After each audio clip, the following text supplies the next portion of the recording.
Magandang tanghali mga kapobre. Meron lang ako sabihin sa inyo. Ano? Titigil na yata ako mag-vlog kasi wala rin naman ako mapala dito. Kasi pinatingnan ko yung Facebook ko account. Mayroon ng laman. Mayroon na pala pero kinukuha naman pala. Kaya ano pa silbi nitong pagpa-vlog ko? Istorbo lang sa sa panagat ko.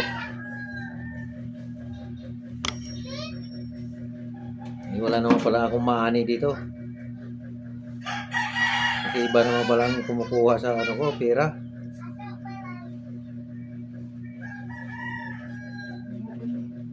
Itong Facebook account ko, mayroon na sanang pera kaunti, kinuha na. Pati yung page ko, nakuha na rin. Eh ano pa silbi nito mag-vlog-vlog ako? Pag mayroon palang pera mayroon palang nag-ano sa akin, iba lang palang kumukuha. Pagod lang ako sa trabaho ko.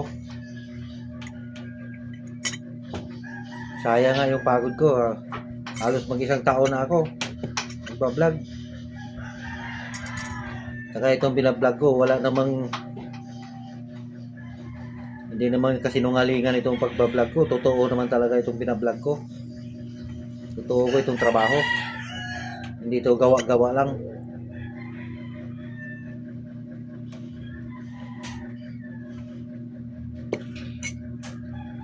Hindi nga yung iba dyan nagbablog, gawa-gawa lang. Gawa-gawa lang ng mga kwento. Hindi naman totoo. Pero itong pagbablog ko, talagang ginagawa ko. Totoo talagang trabaho ko yan. Yan lang talaga trabaho ko. Pero yung ginawa sa akin na ganyan, kinukuha na pala nila yung pera ko dyan sa sa Facebook ko.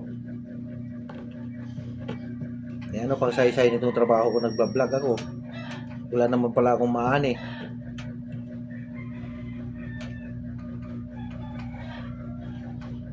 Kaya sa lahat ng nagsishare sa sa mga video ko, maraming salamat sa inyo.